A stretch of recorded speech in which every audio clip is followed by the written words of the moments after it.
Assalamualaikum warahmatullahi wabarakatuh. Perkenalkan, nama saya Abdullah Azam dengan NIM D0121338. Di sini saya akan mempresentasikan materi yang telah dibagikan. Baik, langsung saja saya akan membacanya. Yang pertama itu air tanah. Air tanah adalah air yang tersimpan di dalam tanah. Air mengisi ruang antara butir tanah dan meresap ke dalam tanah. Air tanah memiliki banyak kelebihan dibanding air permukaan. Air tanah lebih steril, temperatur lebih stabil, dan cadangannya melimpah meskipun musim kemarau.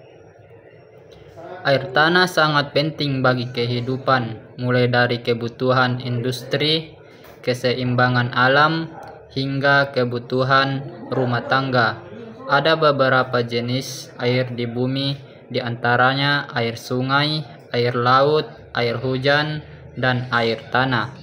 Simak penjelasan lebih lengkapnya mengenai air tanah berikut ini, yaitu pengertian air tanah.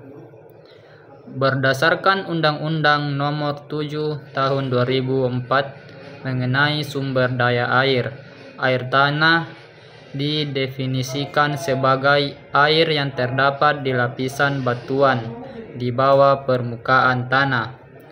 Menurut Asdak di tahun 2002, air tanah adalah segala bentuk aliran air hujan yang mengalir di bawah permukaan tanah sebagai akibat dari gaya gravitasi bumi, struktur perlapisan geologi, dan beda potensi kelembapan tanah.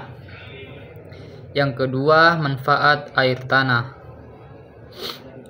Secara umum, air memiliki berbagai manfaat penting bagi kehidupan, tak hanya bagi manusia, tapi juga beragam makhluk hidup di bumi seperti hewan dan tumbuhan. Dengan adanya permasalahan banjir dan kekeringan setiap tahun di Indonesia, masalah ini menjadi sangat penting untuk diatasi. Lanjut, faktor penentu kualitas air tanah. Faktor penentu kualitas air tanah. Beberapa faktor penentu kualitas air tanah antara lain pH, suhu, oksigen terlarut, nitral, fosfat, logam berat, dan bakteri. Dapat kita lihat sendiri gambar berikut ini. Poin berikutnya yaitu cara mengukur kualitas air tanah. Yang pertama, menggunakan alat ukur. Yang kedua, menggunakan metode kimia. Yang ketiga, menggunakan metode biologi. Hukum Darcy adalah hukum dasar dalam hidrolika yang menjelaskan tentang aliran fluida dalam media berpori seperti air tanah. Hukum ini menyatakan bahwa laju aliran fluida dalam media berpori sebanding dengan gradien hidrolik, luas penampang, dan permeabilitas media pori. Lanjut, permeabilitas media pori dapat dihitung menggunakan rumus empiris yang dikenal sebagai hukum Darcy. Hukum ini menyatakan bahwa laju aliran fluida dalam media berpori sebanding dengan gradien hidrolik, luas penampang, dan permeabilitas media pori. Rumus hukum Darcy, Q sama dengan K A dalam kurung DH per DL. Dengan Q yaitu laju aliran fluida dalam media berpori cm pangkat 3 per second. Dengan K, permeabilitas media pori Darcy. A, luas penampang media berpori. Untuk menghitung permeabilitas media pori, kita perlu mengetahui Yang pertama, nilai laju aliran fluida. Yang kedua, luas penampang media berpori. Yang ketiga, gradien tekanan dalam arah aliran dan viskositas fluida. Selain itu, kita juga perlu mengetahui nilai porositas batuan.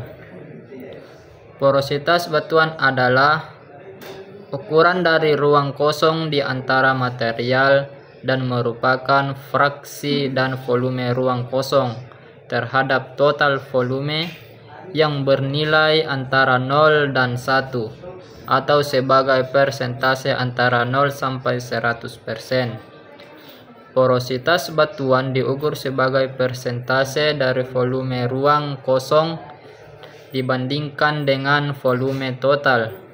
Jika sebuah batuan memiliki banyak celah antara butirannya, maka dikatakan memiliki porositas yang baik dan banyak air dapat masuk di antara butiran tersebut. Besar kecilnya porositas suatu batuan akan menentukan kapasitas penyimpanan fluida reservoir.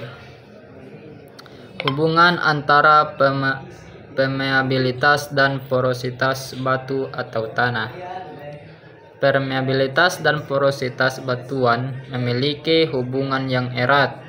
Secara umum, semakin besar porositas suatu batuan, maka semakin besar pula permeabilitasnya. Namun hubungan antara permeabilitas dan porositas batuan tidak selalu linear, karena terdapat faktor-faktor lain yang mempengaruhi seperti ukuran pori, distribusi, ukuran pori, dan jenis fluida yang mengalir di dalam pori-pori batuan. Mungkin itu saja yang dapat saya sampaikan. Kurang dan lebihnya mohon dimaafkan. Wabillahi taufik wal hidayah. Wassalamualaikum warahmatullahi wabarakatuh.